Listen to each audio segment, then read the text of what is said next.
Imagine o cheiro de terra úmida, o fedor de amônia e o sibilar silencioso de víboras na escuridão. Foi exatamente aqui, no fundo de um poço imundo, e não em salões dourados, que foi desencadeada uma reação em cadeia que afogou a Europa em sangue por 2 séculos. Você acha que conhece a história dos vikings pelas séries de TV? Esqueça. A realidade foi muito mais assustadora, cínica e insana do que qualquer ficção. Neste relato, vamos revelar a verdadeira dimensão da vingança, que começou com a maldição de um velho moribundo. Você descobrirá o que realmente se esconde por trás do termo macabro, águia de sangue, e por que até guerreiros endurecidos desviavam o olhar dessa execução. Contaremos como um punhado de leitões transformou reis em alvos vivos e por que o maior cerco a Paris terminou com a traição mais vergonhosa da história do Império. Espera por você. A história de como um viking humilhou um monarca simplesmente beijando seu pé e como um nobre conquistador organizou o primeiro genocídio da história por pura gestão administrativa, forçando pessoas a comerem coisas que é terrível até de imaginar. Assista até o fim, porque o final desta saga não é um final feliz de Hollywood.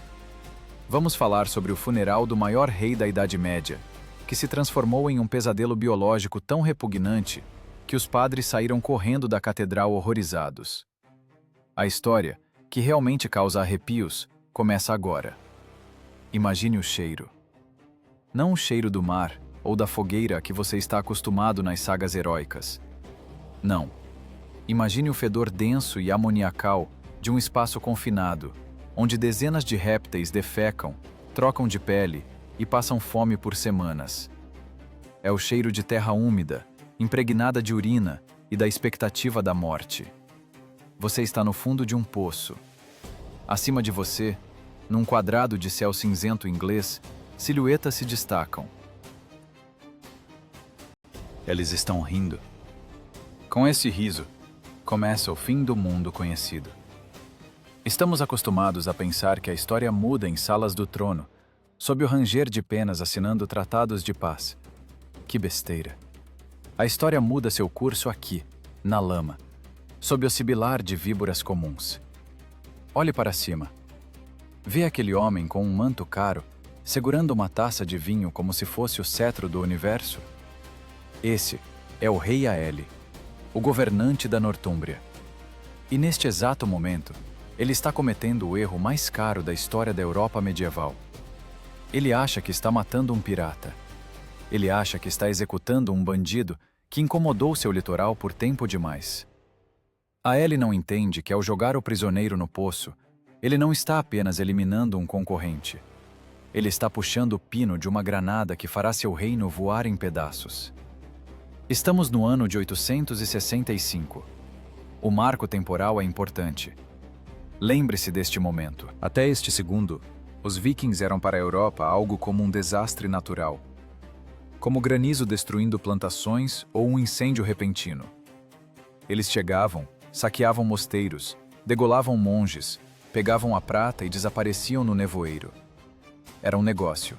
Sangrento, cínico, mas um negócio. Nenhum nortista queria morrer por terra alheia. Eles precisavam de ouro para viver bem em casa, nos fiordes. Mas o rei Aele, embriagado com seu triunfo local, está mudando as regras do jogo agora mesmo. Olhe para quem está lá embaixo. Ragnar Lothbrok, ou aquele que as sagas chamam de Ragnar, o homem mito, o homem marca. Suas calças de couro, que lhe deram o apelido, agora estão rasgadas e imundas. Ele não parece um herói de série com corte de cabelo de modelo. É um velho espancado, quebrado pela tortura, cujo corpo é um mapa de cicatrizes. As cobras não atacam imediatamente. Elas são animais de sangue frio, precisam de calor. Mas a fúria e o medo do homem provocam um instinto. A primeira picada. A segunda. Você já viu como o veneno de cobra age? Não é uma escuridão instantânea. É um terror lento e paralisante. As toxinas começam a destruir as células sanguíneas. O sistema nervoso falha. O homem perde o controle dos membros. Seus pulmões ficam pesados. como se tivessem colocado uma lápide em seu peito. Não é uma morte heróica com a espada na mão, é asfixia na lama. E é aqui, no limiar do nada, que ocorre uma anomalia psicológica que intriga os historiadores há 1000 anos. Em vez de implorar por misericórdia, em vez de gritar de dor, Ragnar começa a falar. Sua voz é rouca, entrecortada. O veneno já está chegando à garganta. Mas o rei Aele, lá em cima, ordena que a multidão se cale. Ele quer aproveitar o momento. Ele quer ouvir súplicas. Aele se inclina sobre a borda do poço, capturando avidamente cada palavra. Ele acha que controla a situação. Que ironia! A vítima aqui não é quem está embaixo. A vítima é quem está em cima. Como grunhiriam os meus leitões se soubessem como morre o velho javali? Cospe Ragnar junto com sangue. A multidão ri. O rei Aele sorri. Para eles, é apenas o delírio de um velho louco. Uma metáfora antes da morte. Leitões. Bonitinho, não é? Os saxões percebem isso como uma admissão poética de derrota. Eles ouvem uma alegoria rural. Mas eles escutam e não entendem. Ragnar Lothbrok, em seus últimos segundos, não está filosofando. Ele está dando uma ordem operacional. Não é poesia. É um código de ativação. Aele, em sua arrogância, esqueceu uma coisa fundamental sobre a cultura escandinava. A vingança de sangue para eles não é uma emoção. É um dever jurídico. É uma obrigação econômica. Ao matar Ragnar de uma forma tão vergonhosa e humilhante, sem uma arma nas mãos, como gado, Aele transformou um rei do mar comum em um mártir, em um santo do panteão pagão. Se ele tivesse simplesmente cortado a cabeça de Ragnar em batalha, os filhos chorariam, beberiam cerveja, comporiam um poema e continuariam a saquear Paris ou Dublin. Mas o Poço das Cobras? Isso é um cuspe na cara de todo o norte. Agora, imagine-se no lugar do rei Aele. Você está na borda, vendo a vida deixar o corpo do seu inimigo. Você sente alívio. O monstro do norte está morto. Você se vira para sua comitiva, estufa o peito. Você é o vencedor. Você é o defensor da fé. Você acha que garantiu a segurança de suas fronteiras por uma geração. Você está errado. Você acabou de assinar a sentença de morte, não só para si mesmo, mas para milhares de seus súditos. Para cada camponês, cada monge, cada mulher na Nortúmbria. Porque as palavras sobre os leitões já estão voando através do Mar do Norte. Não literalmente, é claro, mas os rumores no século IX se espalham mais rápido que a peste. Navios mercantes, espiões, desertores. A notícia de como exatamente Ragnar morreu chegará à Dinamarca antes que o corpo no poço esfrie. O veneno da cobra parou o coração de um homem, mas envenenou o futuro de uma ilha inteira. A crônica saxônica é seca. Ela escreverá: neste ano, os pagãos chegaram à Bretanha. Mas nós sabemos o que se esconde por trás dessas linhas secas. Aele vai festejar. Ele bebe vinho, discute impostos e talvez planeje uma campanha contra seus rivais no sul da Inglaterra. Ele dorme tranquilo. Enquanto isso, do outro lado do mar, em longas casas escuras com cheiro de fumaça e madeira úmida, os leitões começam a afiar os machados. E não são os bichinhos fofos que o rei imaginava. Ivar, o desossado, Bjorn Ironside, Uba, Sigurd, cobra no olho. Nomes que em breve farão tremer cada cristão de York, a Roma. Eles não choram ao saber do destino do pai. Vikings não derramam lágrimas em vão. Em vez de luto, eles iniciam o que os analistas militares modernos chamariam de mobilização total. A morte de Ragnar torna-se um catalisador. Um motivo para unir clãs dispersos que geralmente estariam cortando as gargantas uns dos outros em um único punho. Aele pensou que tinha fechado uma página da história. Na verdade, ele acabou de escrever o prefácio do Apocalipse. As cobras no poço fizeram o seu trabalho. Agora é a vez dos dragões. Dragões nas proas de centenas de navios que já cortam as ondas, rumo à costa da Inglaterra. O silêncio sobre o poço é enganoso. Não é paz. É a inspiração antes do grito. O veneno de que falamos não se materializa imediatamente. Primeiro, ele se transforma em palavras, levadas pelo vento e pelas velas através do Mar do Norte. Imagine como essa notícia chega à costa da Dinamarca. Ela não entra com o choro das viúvas. Ela entra silenciosamente, como um sussurro nos salões enfumaçados onde os filhos de Ragnar banqueteiam. Ivar, Ubba, Halfdan. Você acha que eles viraram as mesas em um ataque de dor? Você acha que rasgaram suas roupas? Deixa essas cenas para dramas baratos. Esses homens são profissionais da guerra.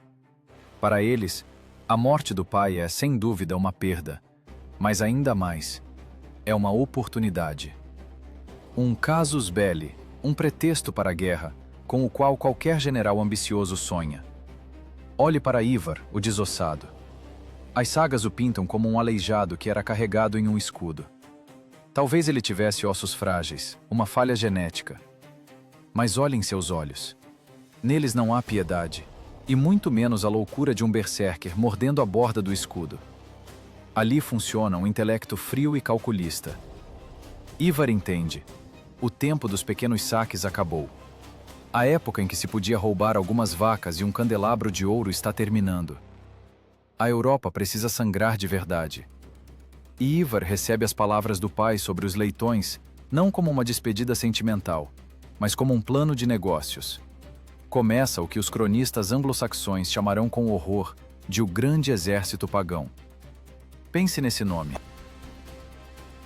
Antes, eles escreviam dinamarqueses, normandos, pagãos.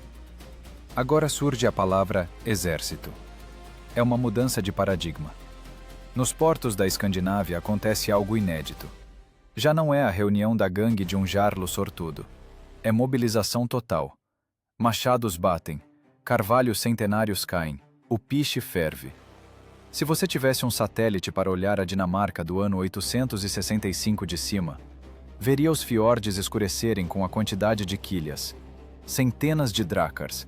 Não uma dezena, não duas. Centenas. É uma frota de invasão comparável apenas ao desembarque na Normandia, só que 1000 anos antes. Todos convergem para lá. Reis exilados, filhos mais novos que não herdaram nada, mercenários sedentos por glória e assassinos fugindo da justiça. Ivar e seus irmãos oferecem a eles algo mais do que prata. Eles oferecem terra. Eles oferecem imortalidade nas sagas. Eles oferecem transformar a Inglaterra em sua propriedade pessoal. Não é mais um ataque, é uma migração da morte. Os vikings levam suas esposas e filhos. Isso significa uma coisa. Eles não pretendem voltar. Eles vão para ficar. No final do ano 865, quando as tempestades de inverno já começam a tornar as águas do Mar do Norte cor de chumbo, essa armada zarpa. Imagine esse som. O ranger de milhares de remos batendo na água em um ritmo único. O bater das velas onde estão tecidos corvos e dragões. O mar literalmente afunda sob o peso do aço escandinavo. Eles não vão às cegas. Ivar é um gênio da logística. Ele sabe que atacar a Nortúmbria, onde está o assassino de seu pai, de frente à estupidez. Lá eles estão esperando. Lá há penhascos e fortalezas. Por isso, o golpe é desferido onde não se espera. Anglia Oriental. Os habitantes locais, ao verem a floresta de mastros no horizonte, provavelmente rezaram para que fosse uma frota comercial. Mas quando os dracás encalham na areia e uma avalanche de homens com machados transborda para a praia, a esperança é a primeira a morrer. No entanto, algo estranho acontece aqui. Em vez de queimar tudo imediatamente, os vikings param. Ivar, o desossado, demonstra sua astúcia. Ele não quer gastar forças numa guerra com a Anglia Oriental. Ele precisa de uma base. Ele precisa de uma cabeça de ponte. E ele propõe ao rei da Anglia Oriental um acordo irrecusável. Dê-nos provisões, dê-nos abrigo para o inverno, e o mais importante, dê-nos cavalos. E não tocaremos no seu reino, iremos para o norte. Pense por um segundo. O que você faria? Compraria sua paz com o diabo, sabendo que ele iria matar seu vizinho? Claro, O rei da Anglia Oriental faz exatamente isso. Ele trai os vizinhos para salvar a própria pele. É um clássico da política. E é aqui que acontece uma mutação chave na tática viking. Cavalos. Estamos acostumados a ver vikings a pé, em dracars, mas Ivar coloca sua infantaria em cavalos. Eles não se tornam cavalaria no sentido cavalheiresco. Eles não sabem lutar montados, mas usam os cavalos como transporte. É o nascimento da infantaria motorizada medieval. A velocidade de deslocamento do grande exército pagão aumenta drasticamente. Agora eles podem cobrir enormes distâncias em um dia, aparecendo onde os saxões só os esperavam dali a uma semana. É um choque. É a Blitzkrieg do século IX. Os saxões, lentos, pesados, acostumados a longas reuniões de milícias, simplesmente não conseguem reagir. Enquanto o mensageiro galopa até o rei com a notícia do desembarque, os vikings já estão saqueando a próxima cidade. O inverno de 866 passa em preparação. No acampamento viking, forjam-se espadas, consertam-se cotas de malha e discutem-se rotas. Eles engordam os cavalos, estudam mapas. Os camponeses locais olham com horror para esses gigantes que falam uma língua gutural e oferecem sacrifícios aos seus deuses bem nos campos onde antes se plantava trigo. O ar está eletrizado. Todos entendem. É a calmaria antes da tempestade que varrerá o velho mundo. Ivar, sentado à fogueira, certamente sorria com seu sorriso macabro, acariciando o cabo da faca. Ele sabe que o rei Aelle, na Nortúmbria, ainda celebra a vitória sobre Ragnar. Aelle provavelmente nem suspeita que uma lâmina com o comprimento de vários milhares de guerreiros já está encostada em sua garganta. A vingança é um prato que os vikings não servem frio, mas cru, com sangue. Quando a neve derrete, o grande exército entra em movimento. Não é uma multidão caótica, é uma máquina de destruição organizada e disciplinada que se move para o norte. A terra treme sob os cascos de milhares de cavalos. O céu escurece com a fumaça das aldeias em chamas, que eles deixam para trás como marcadores de seu caminho. Eles vão para York. A capital do norte, uma rica cidade comercial, herdeira da glória romana, não suspeita de nada. York está ocupada com suas disputas internas. Os nortúmbrios, como sempre, brigam pelo poder, sem notar que a própria morte se aproxima de suas muralhas. Ivar sabe disso. Ele tem espiões em toda parte. Ele sabe que os portões de York são dentes podres na boca de um leão decrépito. E ele vai arrancá-los com um só golpe.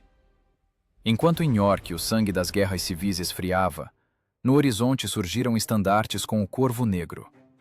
O pássaro de Odin abriu as asas, antecipando o banquete. Dia de Todos os Santos, 1º de novembro de 866. Os cristãos se preparam para rezar pelas almas dos mortos. Os vikings se preparam para fornecer essas almas. Ironia do destino, digna da pena do próprio diabo. A história levantou o machado, e esse golpe partirá a Bretanha ao meio. 1º de novembro de 866. Lembre-se desta data. É o dia em que o mundo cristão realmente se afogou no próprio sangue pela primeira vez. York, a capital do norte, prepara-se para o feriado. Dia de Todos os Santos. As catedrais estão cheias de gente, o ar denso de incenso, soam orações pelos mortos. A cidade está relaxada. A guarda está bêbada ou rezando.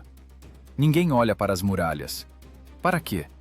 Afinal, a guerra é coisa de verão, nobre, sazonal. Quem guerreia em novembro, quando a lama bate no joelho?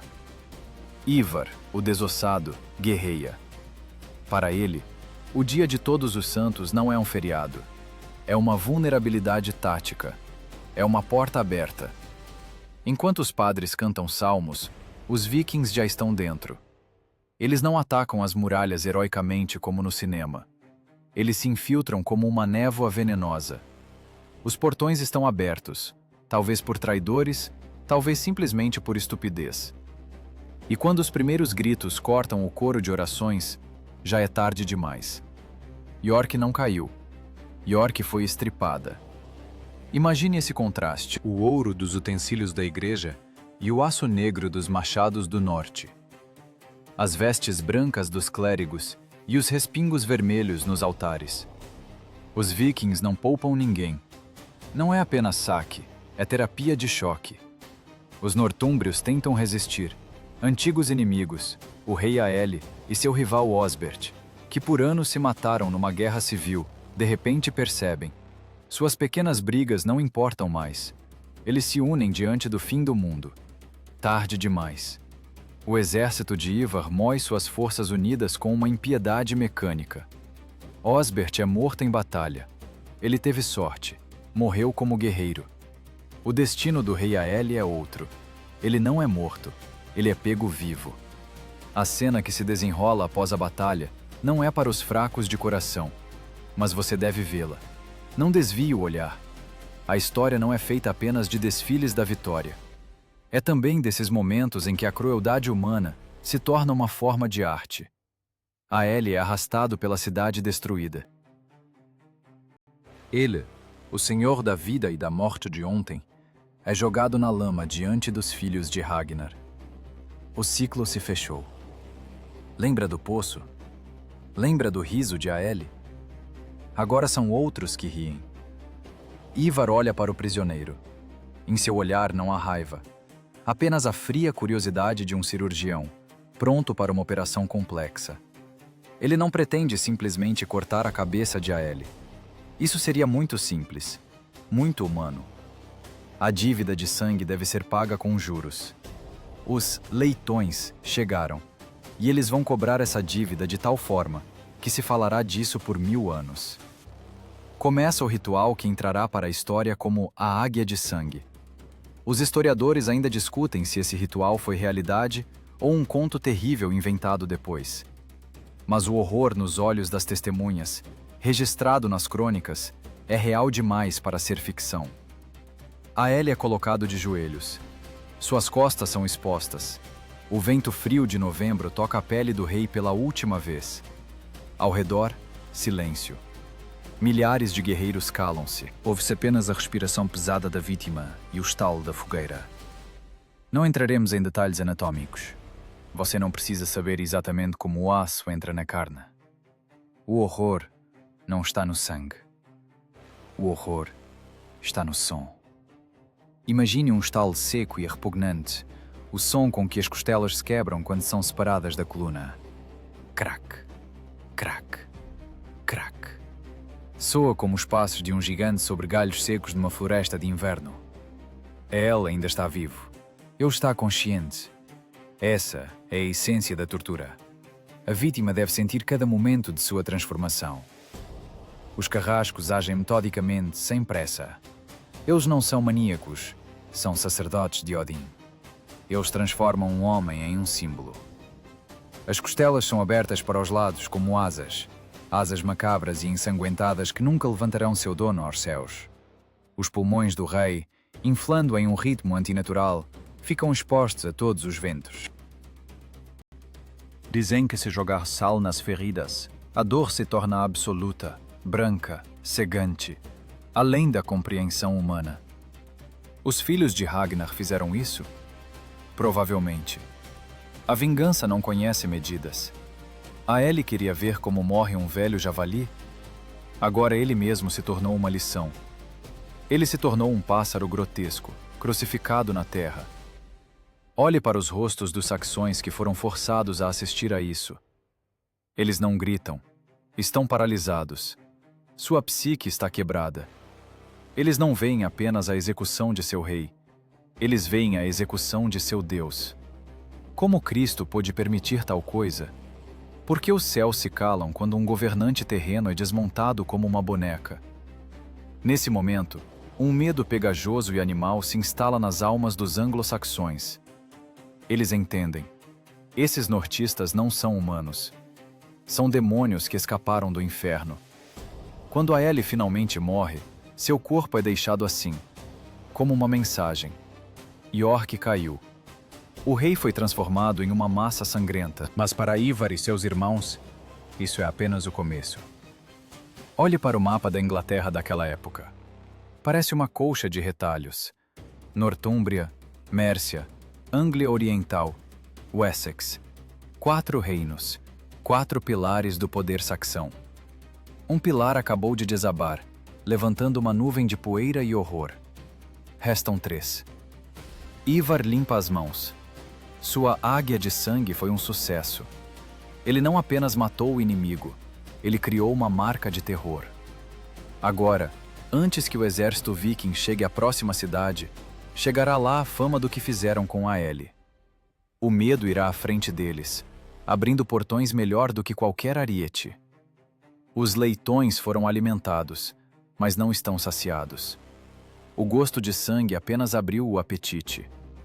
O grande exército pagão dá meia volta. O norte está conquistado. Agora seus olhares se voltam para o sul, para as ricas terras da Mércia e da Anglia Oriental. Lá é quente. Lá tem ouro.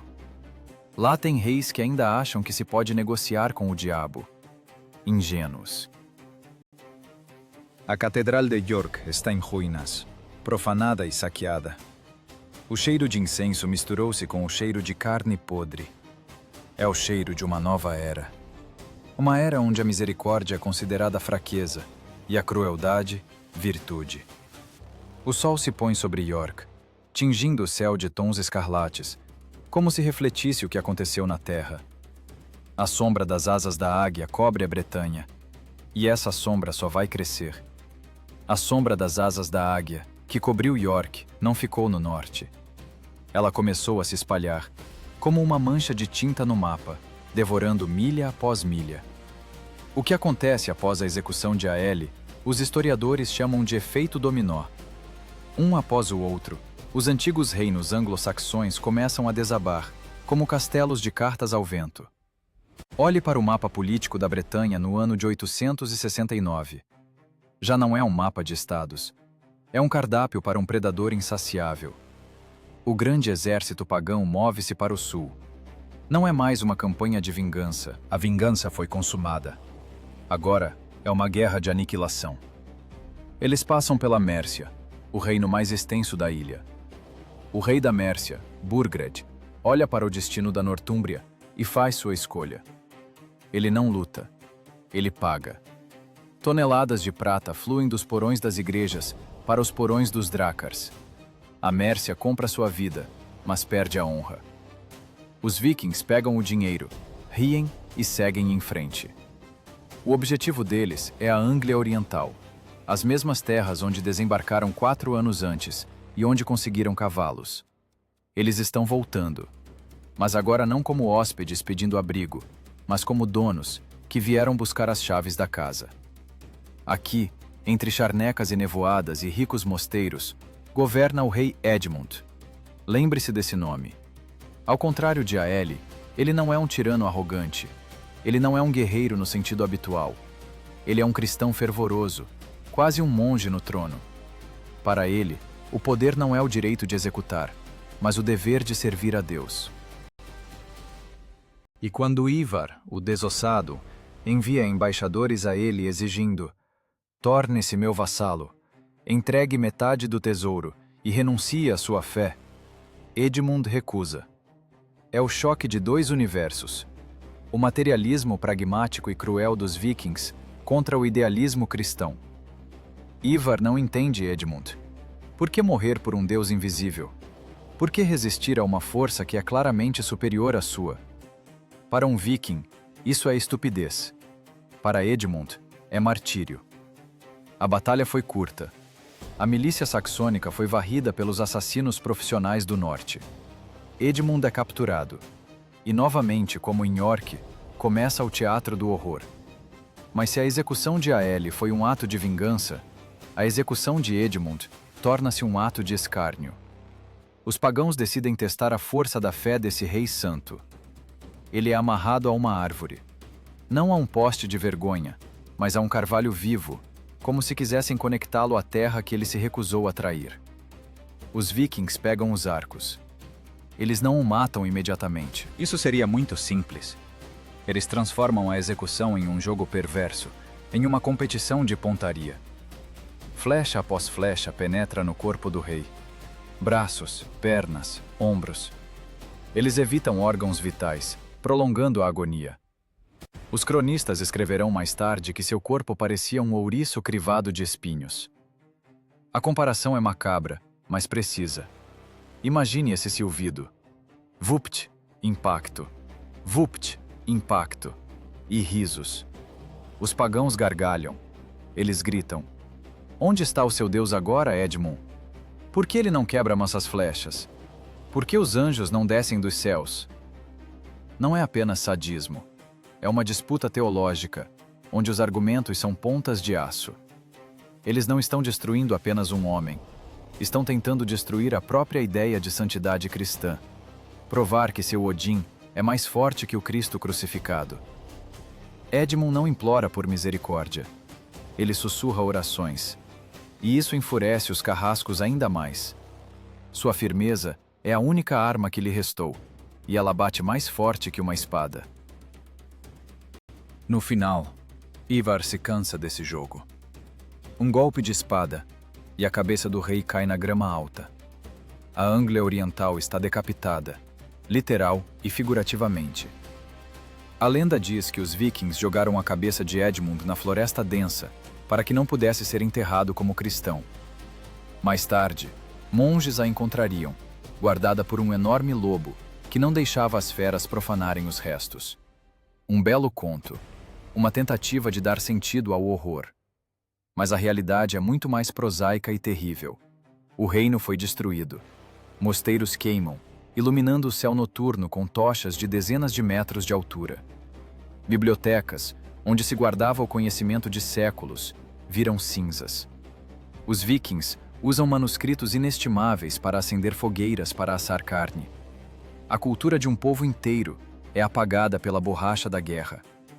Agora olhe para o mapa mais uma vez.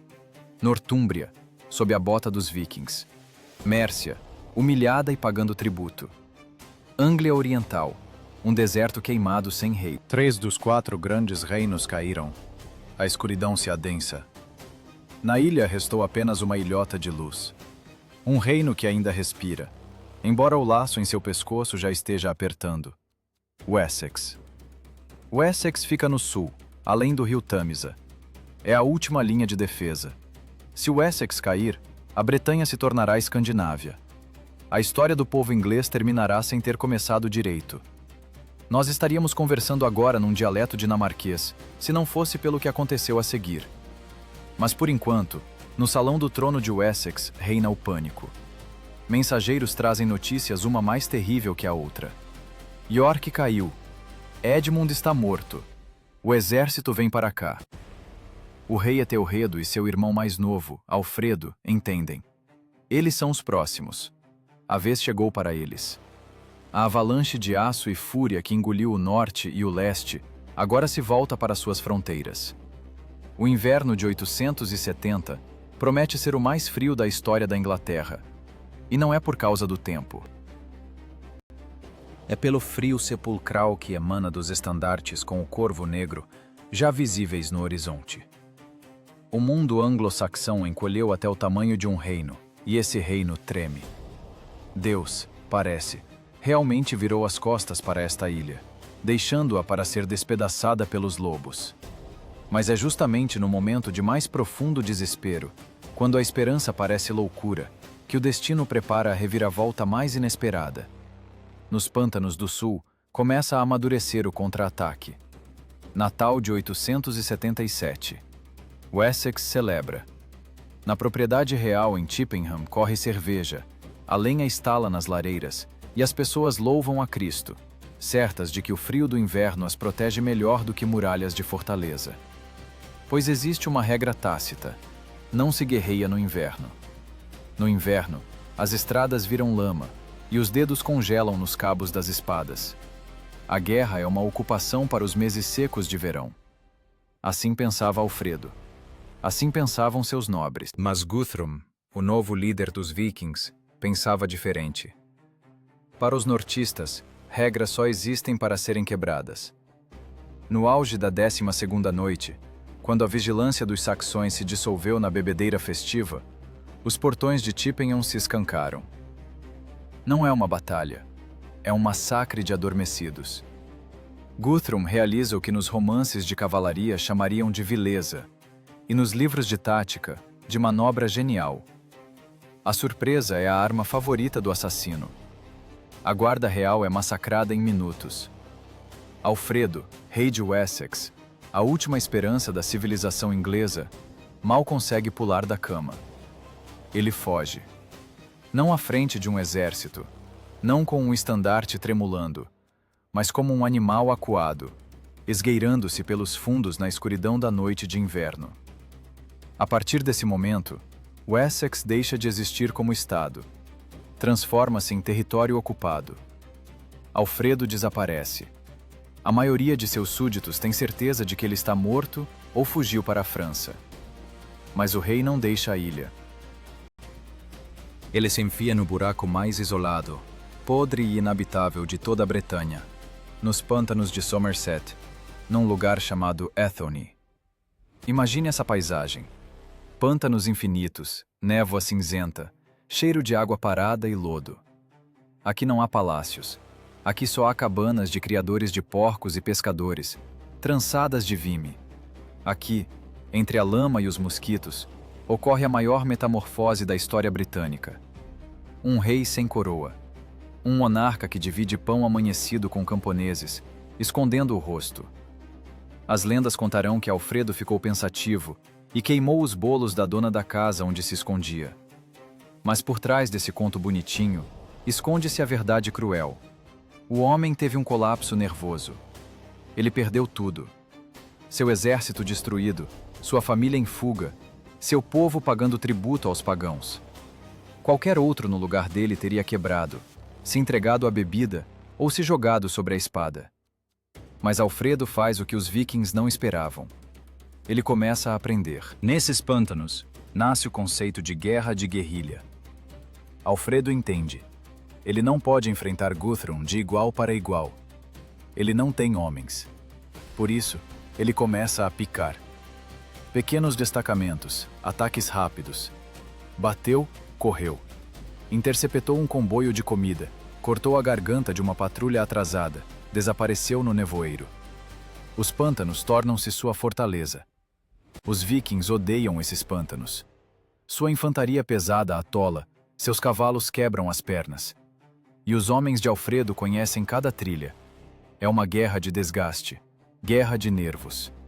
Enquanto Guthrum banqueteia nos palácios capturados, no oeste, no condado de Devon, desenrola-se outro drama que poderia ter sido o ponto final para os saxões, mas tornou-se o ponto de exclamação do seu renascimento.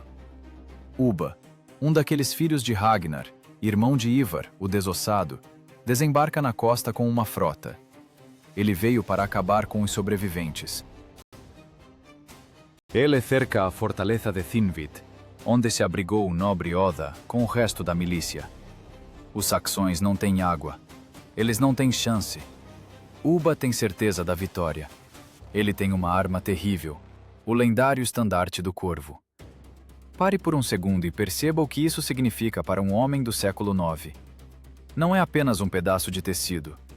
As sagas dizem que esse estandarte foi tecido pelas 3 irmãs de Ubba numa única manhã. Está impregnado de magia. Se o corvo no tecido abre as asas, a vitória é garantida pelos próprios deuses. Se ficar pendurado sem vida, espere desgraça. Durante toda a vida de Ubba, o corvo voa orgulhoso. Mas ao amanhecer, os saxões, exaustos pela sede, decidem que é melhor morrer em batalha do que morrer de desidratação. Eles abrem os portões e se lançam num ataque suicida. Foi um ato de desespero que se transformou em milagre. A fúria dos condenados é mais terrível que qualquer tática. Os saxões rompem a formação viking. No caos do combate matinal, entre gritos e tinir de aço, Ubba, filho do lendário Ragnar, cai morto. Mas o mais importante acontece depois. Os saxões capturam o estandarte do corvo. A notícia disso se espalha instantaneamente. O efeito desse evento é impossível de superestimar. É uma explosão nuclear no campo de informação daquele tempo. Os invencíveis filhos de Ragnar são mortais. O artefato mágico que garantia a vitória agora está nas mãos dos cristãos. Para os vikings, é uma catástrofe. Sinal de que Odin virou as costas. Para Alfredo, sentado em seus pântanos, é um sinal. Deus está conosco. A hora chegou. Na primavera de 878, o rei sai das sombras. Ele envia mensageiros para todos os condados: Somerset, Wiltshire, Hampshire. A reunião é marcada na Pedra de Egberto. É um risco. Se Guthrum souber do local da reunião e atacar com força total, a revolta será esmagada em um dia. Mas as pessoas vêm. Elas saem das florestas, das aldeias queimadas, tiram dos esconderijos espadas enferrujadas e machados dos avós. Eles não vão pelo ouro. Eles vão porque viram o que acontece com quem se rende. Eles viram a águia de sangue. Viram os mosteiros em chamas. Eles não têm escolha. Alfredo vê à sua frente não um exército profissional. É uma milícia, o Firde. Camponeses, ferreiros, pastores. Mas em seus olhos ele vê aquela determinação fria que não havia antes. O medo queimou. Restou apenas a raiva. O rei, que ainda ontem se escondia entre porcos, agora está à frente, talvez, do último exército da Inglaterra anglo-saxônica. Ele sabe, não haverá segunda chance. Ou ele vence agora, ou a ilha se tornará para sempre o Daneló, terra da lei dinamarquesa. O exército move-se para Edington, para onde Guthrum já organiza seus regimentos, certo de que agora esmagará essa revolta camponesa. Ele não sabe de uma coisa. Dos pântanos saiu não aquele menino mimado que fugiu no Natal. Dos pântanos saiu um lobo que aprendeu a caçar. A batalha que se aproxima decidirá não apenas o destino da coroa. Ela decidirá em que língua se rezará e se falará nesta ilha pelos próximos 1000 anos. As muralhas de escudos estão prontas para se fechar. O estrondo se aproxima. Maio de 878. Colina de Edington. Se você acha que uma batalha medieval é tinir de espadas e belos duelos um contra um, esqueça. É um aperto. É um aperto sufocante, suado, claustrofóbico, onde você sente o cheiro dos dentes podres do inimigo a 1 centímetro do seu rosto. Duas paredes vivas correm uma contra a outra. Parede de escudos. De um lado, o grande exército de verão de Guthrum. Assassinos profissionais, veteranos que passaram da Dinamarca a Repton, homens para quem a guerra é um ofício e o machado uma extensão do braço. Eles estão confiantes. São lobos cercando um rebanho de ovelhas. Do outro lado, as ovelhas. A milícia de Alfredo. Lavradores de ontem, cujas mãos estão acostumadas aos cabos de arado, não de espada. Eles estão morrendo de medo. Mas atrás deles não está apenas terra. Atrás deles estão aldeias queimadas, esposas violentadas e altares banhados no sangue de padres. Eles não têm caminho de volta. Eles só têm essa colina e um rei que está na primeira fila, ombro a ombro com eles. O impacto. O som da colisão de 2000 escudos contra 2000 escudos parece o estrondo de um trovão caindo na terra. Madeira estala, ossos quebram, o ar é expulso dos pulmões. A primeira fila cai, esmagada pela inércia das filas de trás. Homens viram carne sob os pés dos companheiros. Aqui não há tática, não há manobras. Há apenas física bruta. Massa contra massa, vontade contra vontade. Alfredo mantém a formação. Sua parede não quebra. Os vikings ficam furiosos. Eles estão acostumados a ver os saxões fugirem à vista de berserkers. Mas esses saxões ficam. Eles se agarram à terra com uma teimosia acessível apenas àqueles que não têm nada a perder. Hora após hora, sob o sol escaldante de maio, continua esse moedor de carne. O suor inunda os olhos, os braços ficam dormentes com o peso do ferro. E de repente acontece o incrível. A parede viking racha. Os lobos, acostumados a ser predadores, de repente percebem que a presa criou presas. O pânico é um vírus. Primeiro corre um, depois uma dezena. O exército invencível de Guthrum o terror da Europa, quebra e foge para sua fortaleza fortificada em Chippenham. Alfredo não para. Ele os persegue como gado, abatendo os retardatários. Mas a vitória no campo é metade do trabalho. Começa o cerco. Alfredo sabe, atacar as fortificações vikings é suicídio. Por isso ele escolhe outra arma, a fome. Ele cerca a fortaleza com um anel de bloqueio. 14 dias, 2 semanas de inferno para os sitiados. Dentro da fortaleza acaba a comida. Os vikings, orgulhosos conquistadores dos mares, começam a comer seus cavalos de guerra. Frio, fome e medo. Eles olham das muralhas e veem não grupos dispersos, mas um exército disciplinado, que não vai a lugar nenhum. Guthrum, rei dos vikings, entende. O jogo acabou. Ele se rende. E é aqui que Alfredo o Grande faz sua jogada principal. Não militar, política. Qualquer outro rei em seu lugar executaria Guthrum, decapitaria o líder dos pagãos, espetaria a cabeça numa lança e festejaria. Seria justo, seria lógico. Mas Alfredo pensa em categorias de séculos, não de minutos. Ele entende. Mate Guthrum, virá outro líder, ainda mais bravo, ainda mais jovem. A guerra começará de novo. Alfredo não precisa de um inimigo morto.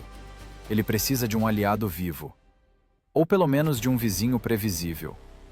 A cena que se segue à batalha é digna da pena de um gênio maquiavélico. Guthrum, o feroz pagão, assassino de monges, sai da pia batismal. Ele se batiza.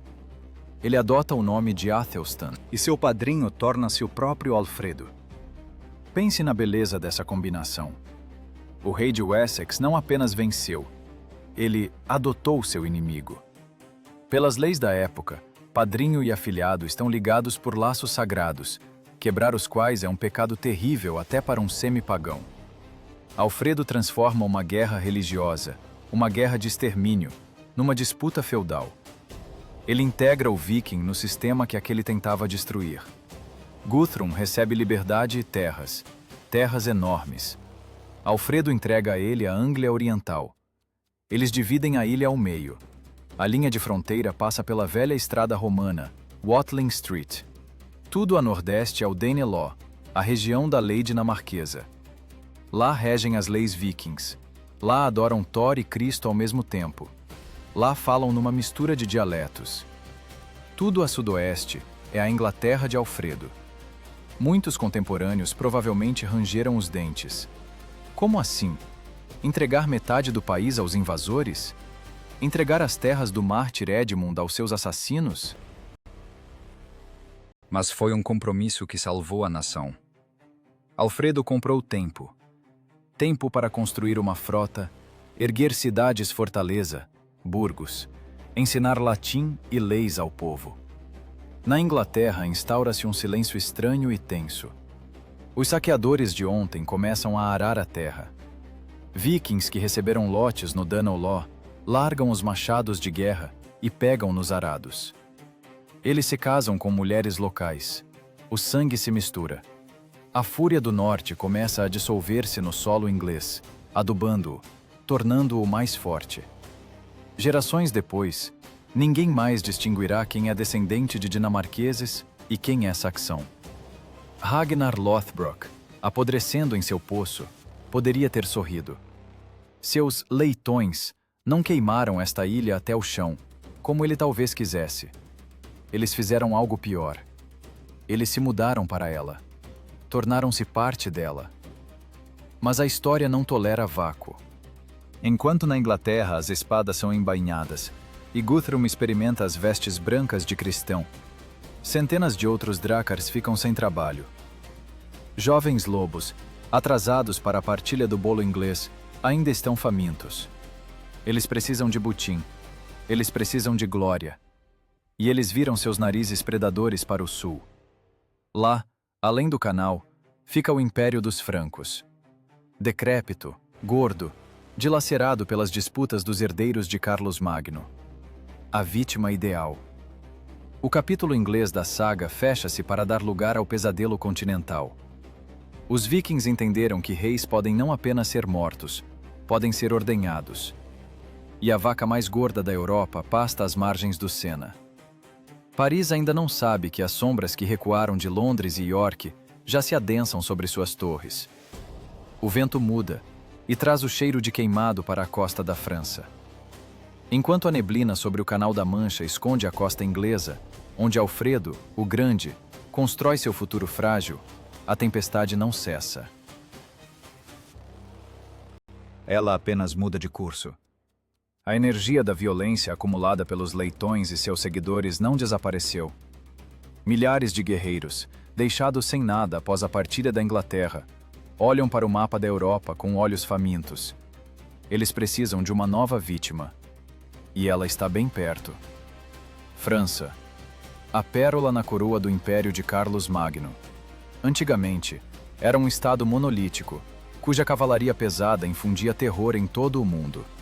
Mas agora, no final do século IX, é um gigante decrépito e obeso, sofrendo de falta de ar. Os herdeiros do grande imperador atolaram em guerras civis, dividindo a herança do avô como abutres de vida em carniça. Para os vikings, é cheiro de sangue na água. No ano de 885, acontece um evento que fará todo o continente estremecer. Uma frota entra na foz do Sena. As crônicas saxônicas falavam de centenas de navios? Esqueça. O que Paris vê em novembro daquele ano foge à compreensão dos contemporâneos. 700 navios. 700. Não é uma frota. É uma cidade flutuante, estendendo-se por léguas. O rio desaparece sob as quilhas dos Drácars. Se você tentar imaginar isso hoje, imagine um engarrafamento de veículos de combate de horizonte a horizonte. 30 ou talvez 40 mil guerreiros. Pense nesses números. A população da própria Paris naquela época mal passava de alguns milhares de pessoas. Não é um ataque, é aniquilação. À frente dessa armada está Siegfried, não um rei, mas um rei do mar, cujas ambições excedem sua altura. Ele exige passagem rio acima. Ele quer saquear a rica Borgonha. Mas em seu caminho está Paris. Naquela época, a cidade não era a metrópole espalhada que conhecemos. Ela cabia toda na Ile de la Cité, espremida por muralhas de construção romana. 2 pontes a ligavam às margens. 2 trombos de pedra na artéria do Sena, que impediam os vikings de navegar adiante. Siegfried propõe aos parisienses um acordo. Deixem-nos passar, e não tocaremos na sua cidade. Soa tentador, não é? Abrir os portões, deixar os bárbaros passarem e salvar suas vidas. Mas em Paris, há 2 homens que, ao contrário de seu imperador, têm espinha dorsal. O conde Eudes e o bispo Gosling. A espada secular e o escudo espiritual. Eles respondem com uma recusa. Começa o inferno. O cerco de Paris de 885 é um quadro épico, digno do pincel de um artista louco. Os vikings não estão acostumados a longos cercos, mas aqui demonstram uma engenhosidade diabólica. Eles constroem torres de cerco sobre rodas, mais altas que as muralhas da cidade. Eles lançam brulotes, navios em chamas para queimar as pontes. Eles vão para o ataque de novo e de novo, onda após onda, como o oceano tentando erodir uma rocha. Imagine esse estrondo. Pedras de catapultas esmagam telhados de catedrais. As muralhas tremem. Os defensores derramam óleo fervente e cera derretida sobre as cabeças dos atacantes. Uma mistura de gritos, tinir de metal e estalo de fogo paira sobre o Sena dia e noite. O conde Eudes luta nas muralhas como um leão, inspirando a guarnição. O bispo Gosling não fica atrás. Com um machado numa mão e um crucifixo na outra, ele abençoa e mata ao mesmo tempo. Meses se sucedem. Inverno, primavera, verão. A cidade passa fome. As pessoas comem ratos, couro de cintos, fazem sopa da grama que cresce entre os paralelepípedos da rua. O bispo Gosling morre, não pela espada, mas pela peste que o cerco trouxe. O conde Eudes fica sozinho. Não há esperança. Os vikings também estão cansados, mas são muitos, e os defensores cada vez menos. Em desespero, Eudes rompe o anel de bloqueio. Ele galopa até o imperador, Carlos, o Gordo. Lembre-se desse nome. É o homem que enterrou a glória da dinastia carolíngia. Ele possui quase toda a Europa, Alemanha, Itália, França. Ele tem um exército enorme. Eudes implora: Paris está por um fio. Venha e nos salve. E Carlos vem. No outono de 886, as colinas de Montmartre cobrem-se com o brilho das armaduras francas. O exército imperial é enorme. Ele cerca o acampamento viking. Os parisienses nas muralhas choram de alegria. É isso. O martelo do império finalmente cairá sobre a bigorna e esmagará os pagãos. Agora começará a maior batalha do século, que lavará a vergonha das derrotas anteriores. Você está pronto para o triunfo? Agora veja como é uma traição em escala nacional. Carlos, o Gordo, não dá a ordem de ataque. Ele olha para o acampamento viking. Ele olha para seus cavaleiros. E ele sente preguiça? Medo? Ou ele é simplesmente cínico demais? Ele decide que a guerra é muito cara e trabalhosa. Em vez de usar a cavalaria, ele envia negociadores com sacos de prata. 700 libras de prata. É quanto custa a honra do império. Carlos paga aos vikings para levantarem o cerco. Mas isso ainda não é o fundo do poço. A condição mais repugnante do acordo soa assim: eu pago a vocês, e vocês navegam para Borgonha. Saqueiem-nos. Eles estão se rebelando contra mim de qualquer jeito. O imperador atiça os inimigos contra seus próprios súditos. Ele usa os vikings como esquadrão punitivo. Os parisienses, observando isso das muralhas, não conseguem acreditar em seus olhos. Eles resistiram até a morte por 1 ano. Enterraram crianças mortas de fome. Eles defendiam não apenas suas casas, defendiam o império. E o imperador os vendeu. O conde Eudes recusa-se a deixar os vikings passarem pelas pontes, mesmo após a ordem do rei. Os nortistas têm que arrastar seus navios por terra, contornando a cidade teimosa. Esse momento é um ponto sem volta para a velha Europa. Carlos, o Gordo, vai embora, satisfeito com seu sucesso diplomático. Mas aos olhos do povo, ele não é mais imperador. É um covarde. E o verdadeiro rei é aquele que estava na muralha. Aquele que comeu ratos junto com os soldados. O Conde Eudes. São os descendentes dele, os Capetos, que 1 século depois se tornarão reis da França. O poder escoa de quem tem o título para quem tem a vontade. Mas enquanto o imperador celebra sua vergonhosa pacificação, entre os vikings há um homem que observa atentamente o que acontece. Ele não está apenas contando a prata, ele está analisando. Seu nome é Rolf, ou, como os francos o chamarão, Rolo. Ele vê o principal. A França não pode ser conquistada de assalto, mas pode ser comprada ou vendida. Ele vê que os reis locais são fracos, que o poder deles se sustenta por um fio e prata. Rolo entende que ser pirata é divertido, mas sem futuro. A prata acaba, os navios apodrecem. E a terra? A terra é eterna. O cerco de Paris não deu a cidade aos vikings, mas deu a eles algo maior: compreensão. Eles entenderam que esse organismo gigante chamado Império Franco está mortalmente doente. E em vez de simplesmente mordê-lo e fugir, pode-se cortar um pedaço dele e se estabelecer lá para sempre. Rolo, olhando para as costas do imperador gordo se afastando, provavelmente já experimentava em si não o capacete de um ladrão do mar, mas a coroa de duque. A história de Ragnar Lothbrok começou com vingança e caos. A história de Rolo começará com cálculo frio. Os vikings preparam-se para a última e mais importante mutação de sua história. Eles vão trocar o convés do Drakkar pelo Salão do Trono. E essa troca mudará o mapa do mundo para sempre. Ano 911. Estamos num lugarejo chamado Saint-Clair-sur-Epte. Aqui, na margem lamacenta de um pequeno rio, decide-se o destino da Europa. Mas desta vez, não se ouve o tinir de espadas. Ouve-se o ranger de penas e a respiração tensa dos tradutores.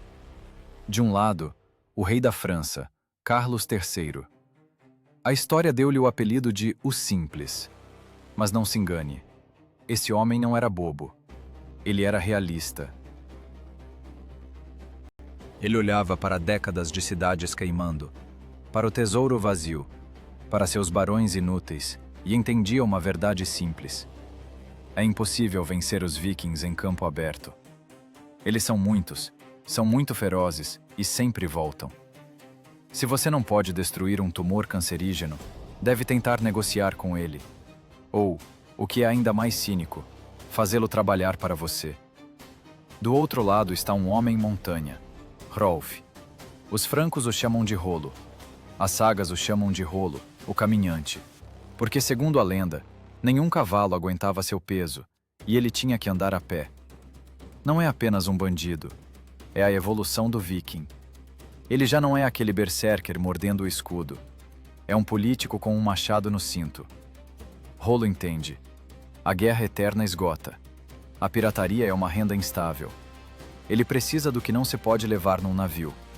Ele precisa de legitimidade. O acordo que eles fecham é uma obra-prima de cinismo político. Carlos entrega a Rolo um pedaço de terra no norte da França, a Foz do Sena. Exatamente os portões pelos quais os vikings invadiram o coração do país por décadas. A ideia do rei é genial em sua simplicidade. Transformar o caçador ilegal em guarda florestal. Eu te dou terra, título e minha filha em casamento. E você, Rolo, torna-se meu cão de guarda. Você fecha a Foz do Sena e mata qualquer outro viking que tentar passar. É o esquema clássico de dividir para governar. Mas no momento do juramento de vassalagem, ocorre um incidente que mostra a essência das novas relações melhor do que qualquer crônica. Pelo protocolo, o vassalo deve beijar o pé do rei em sinal de submissão. Os bispos insistem, os cortesãos esperam. Para Rolo, líder de homens livres, isso é uma humilhação impensável. Ele se recusa a se curvar. Em vez disso, acena para um de seus guerreiros. O guerreiro aproxima-se do rei, agarra seu pé e o levanta bruscamente até os lábios, sem curvar as costas. O rei da França, ungido de Deus, cai de costas na lama. Os vikings gargalham. Os francos, horrorizados, agarram as espadas. Mas não há massacre. Carlos, limpando-se, engola essa humilhação. Ele entende. Esse riso é o preço pela sobrevivência de seu reino. Ele acabou de comprar sua segurança, vendendo seu orgulho. Assim surge no mapa a Normandia, terra dos normandos, homens do norte. E é aqui que começa o mais interessante.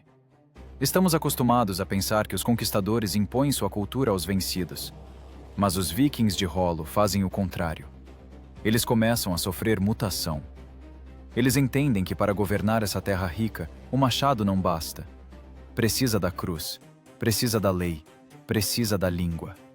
Os vikings aceitam o batismo em massa. Os sacerdotes de Thor de ontem agora frequentam missas. Mas não se iluda. O cristianismo deles não é dar a outra face. Para eles, Cristo é apenas um novo jarlo, mais poderoso, que concede vitórias. Eles aprendem a língua francesa, mas falam com sotaque de assassinos. Casam-se com mulheres locais, e seus filhos absorvem a cultura dos francos com o leite materno. Ocorre uma alquimia genética e cultural. A fúria escandinava mistura-se com a disciplina feudal franca. Nasce uma raça de gente completamente nova, os normandos. Já não são vikings. Os vikings lutavam a pé, com parede de escudos. Os normandos olham para os cavaleiros franceses e entendem. A cavalaria é a força. Eles passam a andar a cavalo. Eles se cobrem com armaduras pesadas da cabeça aos pés. Adotam a tática de ataque de impacto com lança. Mas, ao mesmo tempo, mantêm a crueldade bestial de seus ancestrais e a paixão por aventuras. Imagine um super soldado da Idade Média. Ele tem a mente tática de um francês, o talento administrativo de um romano e o coração de um berserker. É uma máquina de guerra sem análogos. Eles começam a construir, mas não longas casas de madeira, e sim castelos de pedra, torreões, torres quadradas e feias, impossíveis de tomar de assalto. Toda a Normandia se cobre com uma rede desses ninhos de pedra, de onde os novos barões controlam cada pedaço de terra. Já não é a anarquia dos saques, é a ordem de ferro de um acampamento militar estendido por todo um ducado. Rollo morre muito velho, um duque respeitado. Seu túmulo na Catedral de Rouen está lá até hoje.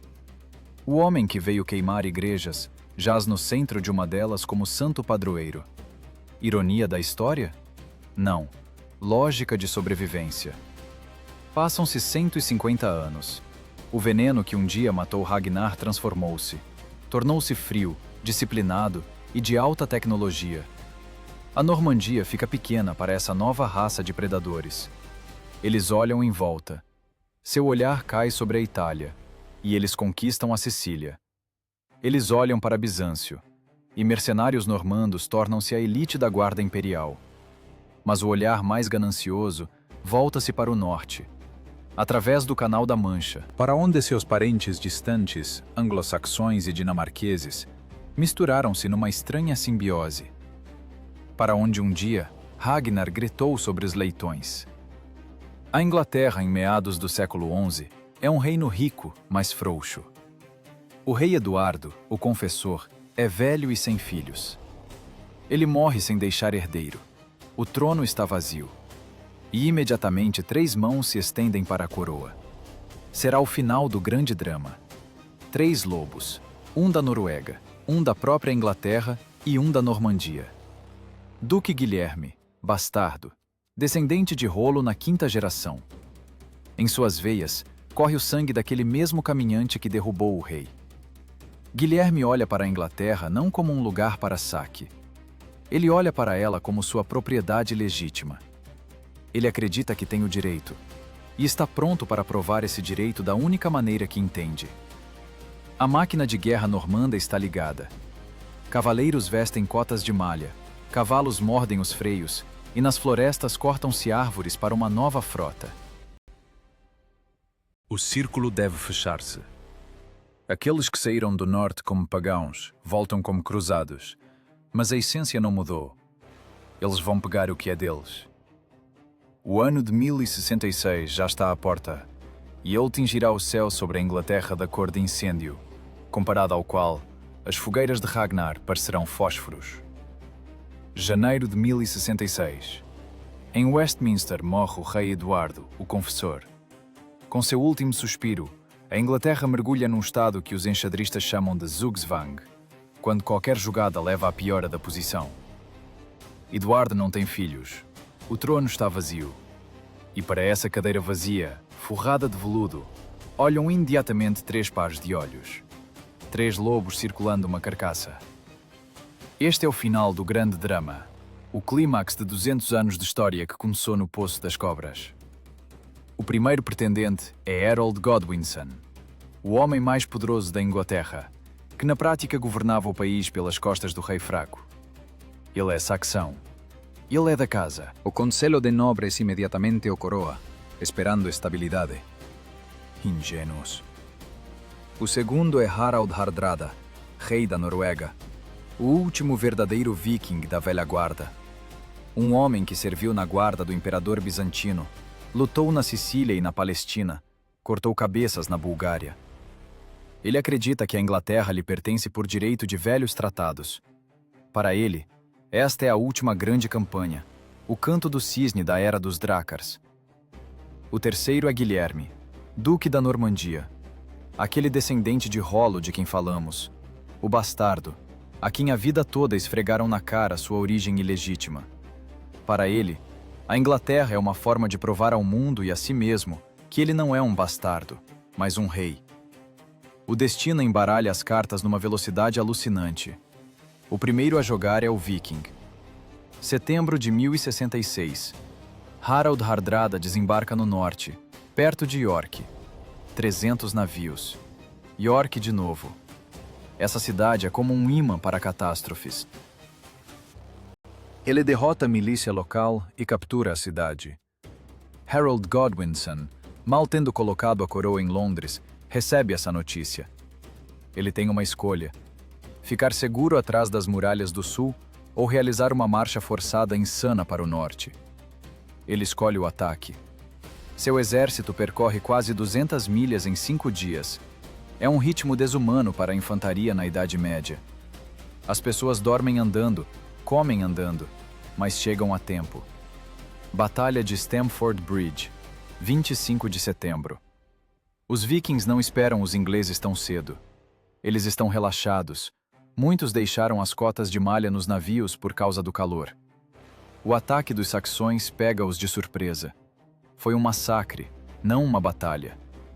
As lendas falam de um único viking, um berserker, que segurou por 1 hora uma estreita ponte de madeira, contendo todo um exército inglês com seu machado, até que um sujeito astuto navegou para baixo da ponte num barril e o atingiu com uma lança por baixo. Naquele dia, Harald Hardrada recebeu o que o rei inglês lhe prometeu antes da luta: 7 pés de terra inglesa, ou um pouco mais, já que ele é mais alto que os outros homens. Uma flecha na garganta colocou um ponto final em sua biografia. Lembre-se deste momento. A Batalha de Stamford Bridge é a data oficial da morte da era viking. 300 navios chegaram à Inglaterra, 24 voltaram. A ameaça do norte, que aterrorizou a Europa por 3 séculos, foi destruída. Harold Godwinson realizou o impossível. Ele salvou a Inglaterra. Ele é um herói. Ele celebra a vitória por exatos 3 dias. Em 28 de setembro, o vento no Canal da Mancha muda. Guilherme da Normandia, que esperou vento favorável por 1 mês, finalmente tem sua chance. Ele desembarca no sul, na Baía de Pevensey. Enquanto o exército saxão lambe as feridas em York, no outro extremo do país desembarca uma nova máquina de matar, fresca e tecnologicamente perfeita. Imagine o estado de Harold. Você acabou de destruir um exército de invasão. Seus homens estão feridos, exaustos, escudos rachados. E lhe dizem: corra de volta, para o sul, mais 200 milhas. Há outra guerra lá. É uma corrida contra o tempo. Harold impulsiona seus homens de volta. Eles vão deixando rastros de sangue nas estradas. Muitos desertam de cansaço. O rei não espera reforços. Ele quer jogar Guilherme no mar antes que ele se fortaleça. É um erro fatal, nascido da euforia da vitória sobre os vikings. 14 de outubro de 1066, colina de Senlac, perto de Hastings. Aqui encontram-se 2 eras. O exército de Harold é o Velho Mundo. Infantaria, parede de escudos, enormes machados de guerra. Eles estão no topo da colina, com fileiras cerradas. É uma fortaleza viva. O exército de Guilherme é o Novo Mundo. Cavalaria pesada de cavaleiros, arqueiros, besteiros, interação tática de tipos de tropas. A batalha começa de manhã. Os arqueiros normandos lançam nuvens de flechas, mas elas ricocheteiam na parede de escudos ou voam por cima. Guilherme lança a infantaria. É repelida. Ele lança a cavalaria. Os saxões riem. Seus machados dinamarqueses, monstros de 2 mãos, partem cavalo e cavaleiro com um só golpe. A parede de escudos permanece inabalável. Parecia que Guilherme estava perdendo. Seu flanco esquerdo vacilou e correu. Pelas fileiras correu o boato de que o duque fora morto. Nesse momento, a história está por um fio. Se os saxões mantivessem a formação, teriam vencido. Mas a disciplina, mantida por um fio, arrebenta. Ao ver os inimigos fugindo, parte dos ingleses desce a colina em perseguição. O instinto de predador supera a ordem do comandante. Guilherme arranca o capacete, mostrando o rosto aos seus homens. Estou vivo! Ele vira sua cavalaria de elite e corta os que desceram para a baixada. Foi um massacre. Mas Guilherme tira a lição principal instantaneamente. Ele vê que os saxões caem em provocações. Na segunda metade do dia, os normandos começam a usar a tática de falsa retirada. Eles atacam, fingem pânico e correm. Os saxões, esquecendo tudo, quebram a formação de novo, lançando-se em perseguição, e caem sob os cascos dos cavaleiros que dão meia volta. A parede de escudos, antes monolítica, vira uma peneira. Ao anoitecer, na colina resta apenas a guarda pessoal de Harold, os Huscarls. Eles estão ao redor de seu rei sob o estandarte com o dragão dourado. Eles sabem que vão morrer. Ao redor, montanhas de cadáveres. A terra ficou tão escorregadia de sangue que os homens não conseguem ficar de pé. E então acontece aquela intervenção do acaso cego. Ou um tiro de sniper, uma flecha, um pedaço de madeira comum com penas e ponta de ferro.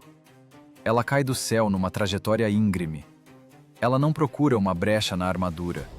Ela atinge Harold direto no olho. O rei cai. O último monarca saxão da Inglaterra sai do jogo, cego e agonizante. A formação se desfaz. Os Huscarls lutam até o fim, protegendo o corpo de seu senhor, mas são simplesmente pisoteados pelos cavalos. O estandarte cai na lama. A Batalha de Hastings acabou. Guilherme o Bastardo agora é Guilherme, o Conquistador. A ironia desse dia é tão densa que pode ser cortada com faca. Olhe para os vencedores, normandos, descendentes de vikings que se estabeleceram na França, aprenderam francês, vestiram armaduras e atravessaram o canal para matar saxões, que acabaram de salvar esta terra de outros vikings.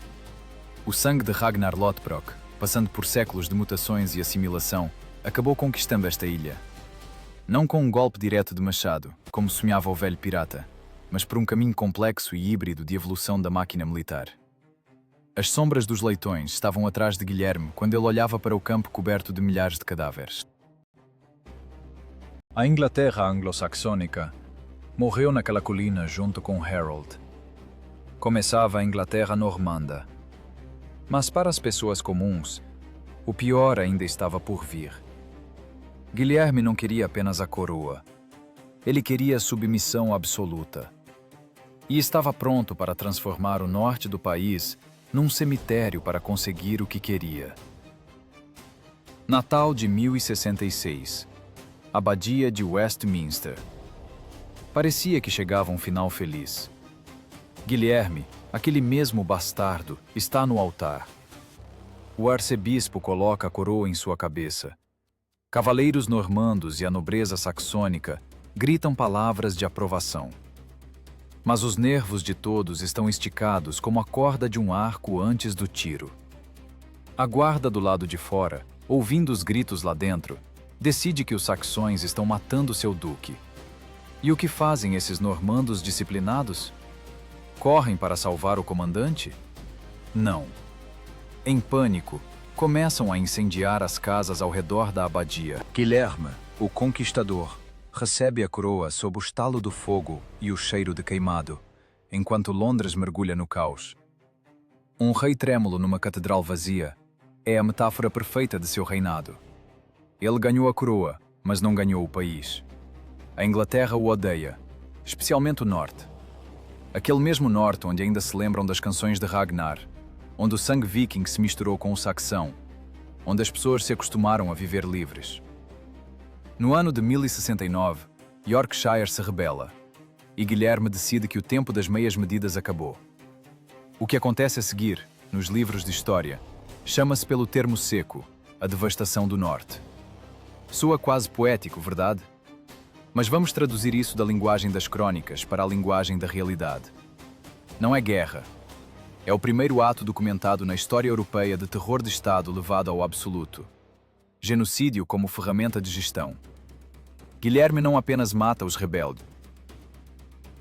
Ele entende. Para matar o lobo, é preciso matar a floresta onde ele vive. Ele ordena que seus soldados avancem em linha do rio Humber até o rio Tees. Eles queimam não apenas as casas, eles queimam os celeiros com grãos, quebram os arados, matam o gado e deixam as carcaças apodrecerem. O mais terrível, eles jogam sal nos campos, tornam a terra estéril. No inverno de 1070, o silêncio desce sobre Yorkshire. Não é o silêncio da paz, É o silêncio de um cemitério do tamanho de um condado. As crônicas dizem que as pessoas, enlouquecidas pela fome, comiam cavalos, cachorros, gatos. E depois começaram a olhar uns para os outros, não como vizinhos, mas como comida. Não vamos descrever os detalhes. Apenas imagine estradas vazias, ao longo das quais jazem corpos, e não há quem os enterre, porque os sobreviventes estão fracos demais para segurar uma pá. No livro do Juízo Final, o censo que Guilherme fará mais tarde, ao lado de centenas de aldeias de Yorkshire, estará uma palavra latina curta: waste. Terra devastada. Zona morta. Os vikings de Ragnar eram cruéis. Eles saqueavam, estupravam e matavam. Mas eram uma força da natureza, um furacão. Guilherme trouxe para a Inglaterra algo muito mais assustador: uma crueldade fria e burocrática. Ele destruía pessoas não por prazer ou vingança, mas pela ordem.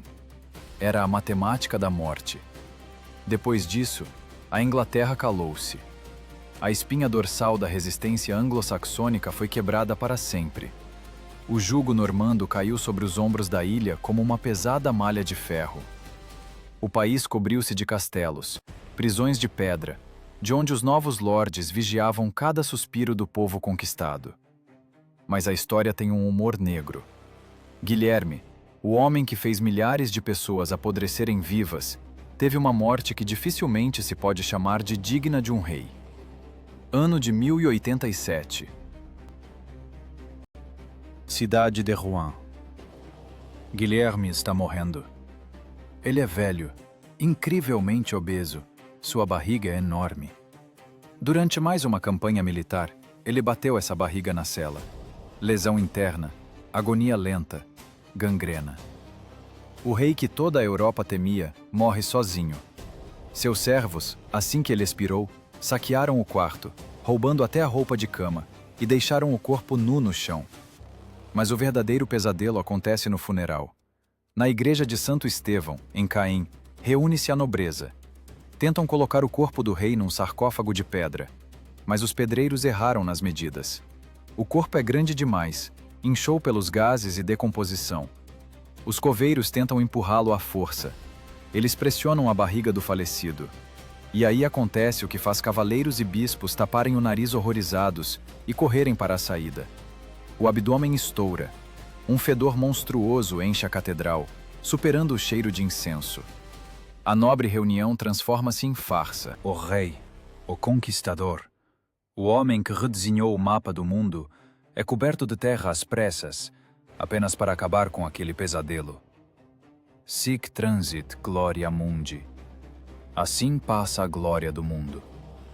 Mas olhe para o que restou depois dele.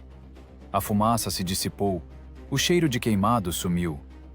O que vemos? Vemos uma Inglaterra que mudou para sempre.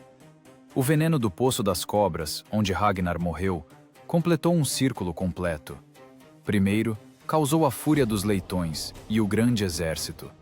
Depois, forçou os saxões a se unirem e criarem um reino único sob Alfredo.